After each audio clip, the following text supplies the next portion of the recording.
Ratusan bataringan mengalami patah as roda di perlintasan kereta api Sukosari Kota Madiun, Jawa Timur. Akibatnya, perjalanan kereta api bandara dari Adi Sumarmo yang menuju stasiun Caruban terlambat 36 menit.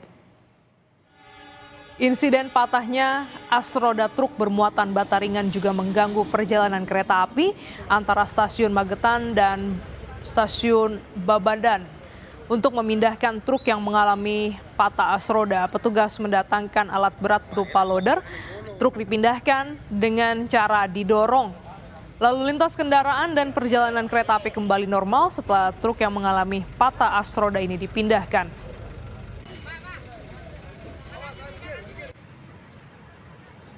Yang mau ke arah Caruban tadi sempat terganggu selama 36 menit karena harus dilakukan langsir dan melalui di jalur hulu. Untuk kereta api jarak jauh syukur alhamdulillah nggak ada terdampak karena yang memang dari arah timur ya, dari arah timur jalur prepal ya, jadi masih bisa dilewati. Dan kebetulan dari arah barat itu cuma kereta api bias tadi yang sedang mau lewat. Pada pukul 20.50 ya, kendaraan tersebut sudah bebas dan jalur kereta api dinyatakan aman untuk